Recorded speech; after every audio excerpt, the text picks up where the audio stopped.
Imagine an island nearly 3 times the size of Texas, an island covered by a massive sheet of ice, with fewer than 60,000 people living there. At first glance, Greenland looks like one of the least valuable places on Earth. But look at a map. Greenland sits between North America, Europe, the Arctic Ocean, and the North Atlantic. And suddenly, everything changes. Because whoever has influence in Greenland has a front row seat to one of the most strategically important regions on the planet. For decades, the United States has considered Greenland vital to American security. In fact, in 1946, US officials went as far as proposing to buy Greenland from Denmark. So why? Why would America want a frozen island thousands of miles from Washington? And why has Greenland become so important again in the 21st century? The answer involves war, missiles, satellites, natural resources, Russia, China, and the future of the Arctic. Greenland is enormous. Its total area is roughly 840,000 square miles, making it the world's largest island. More than 80% of its surface is covered by ice. Its northern tip reaches deep into the Arctic, while its southern coastline stretches toward the North Atlantic. Geographically, Greenland is part of North America. Politically, however, its story is very different. Greenland is a self-governing part of the Kingdom of Denmark. Since the Self-Government Act took effect in 2009, Greenland has control over many domestic matters, including areas such as taxation, fisheries, and natural resources. Denmark, however, retains responsibility for foreign affairs, security, and defense. And that creates an unusual situation. A strategically located territory in North America is connected politically to a European kingdom. And that is exactly what caught America's attention. Take a look at the globe. Greenland sits almost directly between North America and Europe.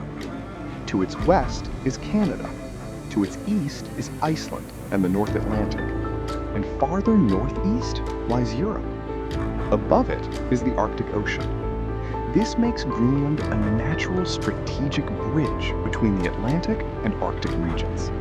For the United States, geography matters enormously. Aircraft and missiles traveling between North America and Eurasia could pass through the Arctic. And during the Cold War, the shortest route for a Soviet nuclear strike against the continental United States was over the Arctic. That made Greenland more than a remote frozen island. It became part of America's early warning system. And that story began during World War II. In 1940, Nazi Germany occupied Denmark. Suddenly, Greenland's political situation became a serious security concern. The United States feared that Greenland could potentially become vulnerable to Axis activity. In 1941, Washington and Copenhagen reached a defense agreement, allowing the United States to establish and operate facilities in Greenland. The goal was clear: keep Greenland out of enemy hands. American forces established weather stations, airfields, and other facilities.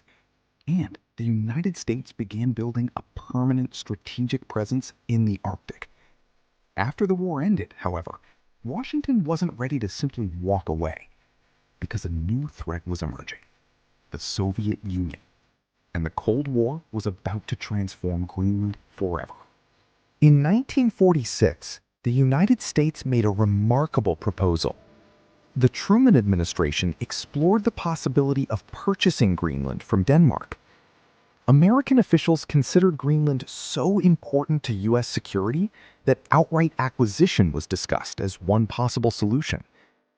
An alternative was securing long-term American military rights there. The idea shocked Danish officials, but it wasn't completely random. America had already purchased Alaska from Russia decades earlier.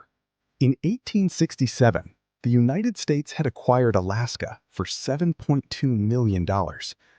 Now, Washington was looking north again. But this time, Denmark wasn't interested in selling.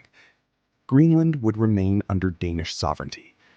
Instead, the United States would maintain access through defense agreements, and that arrangement would prove extremely important. Deep in northwestern Greenland sits one of America's most unusual military installations. Today, it's called Pituffik Space Base. Until 2023, it was known as Thule Air Base.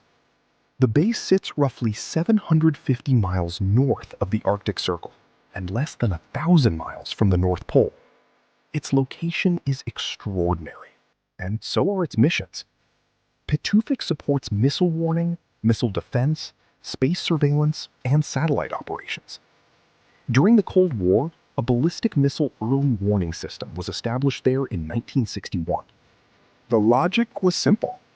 If Soviet missiles were launched toward North America across the Arctic, Greenland was one of the best places to detect them.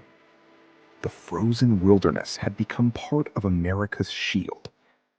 And today, the base has another increasingly important role: space. Because satellites in polar orbits frequently pass over the Arctic, Pituffik's extreme northern location gives American space operators a unique advantage in communicating with and monitoring those satellites. But Greenland isn't valuable only because of its location. There is another reason the world is paying attention: natural resources. Greenland possesses deposits of minerals that could become increasingly important to modern economies. Rare earth elements and other critical minerals are particularly significant because they are used in technologies ranging from electronics to advanced military systems. Greenland's mineral potential has attracted interest from international investors. But exploiting those resources is extremely difficult. The terrain is harsh, infrastructure is limited, and much of the island remains covered by ice. Greenland also has an economy heavily dependent on fishing, while Denmark provides substantial financial support through an annual block grant. So Greenland may contain valuable resources, but turning those resources into a functioning large-scale industry is another challenge entirely. For centuries, the Arctic was one of the most inaccessible regions on Earth. Ice made transportation extremely difficult. But as the Arctic environment changes, access to parts of the region is becoming easier at certain times of year. That is changing the geopolitical equation. New shipping possibilities, new resource opportunities, new military concerns, and new competition. Russia has extensive Arctic territory and major military and economic interests in the region. China has also increased its economic and diplomatic interest in the Arctic.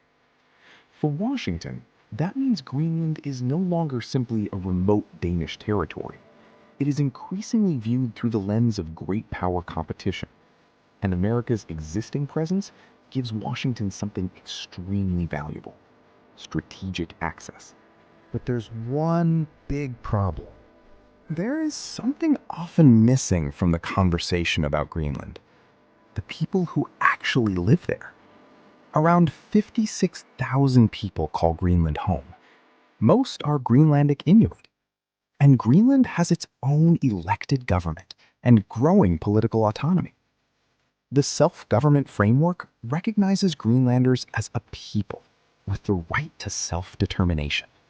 So, does America own Greenland? No. The United States does not own Greenland. Greenland remains part of the Kingdom of Denmark, with extensive self-government. But America does have something strategically important: access. The United States has maintained military facilities there through agreements with Denmark and Greenland.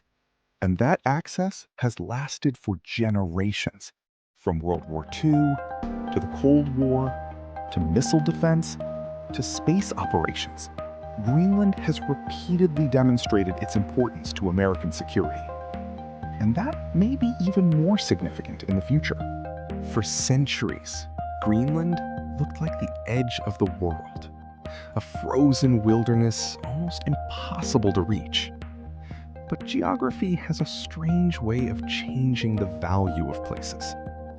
Today, Greenland sits at the intersection of North America, Europe, the Arctic, military strategy, space operations, and natural resources. That's why America cares about it. Not because Greenland is simply a giant piece of frozen land, but because of where it is. And in geopolitics, location can be more valuable than almost anything beneath the ground. The United States may not own Greenland. Denmark may still hold sovereignty over it. But one thing is certain.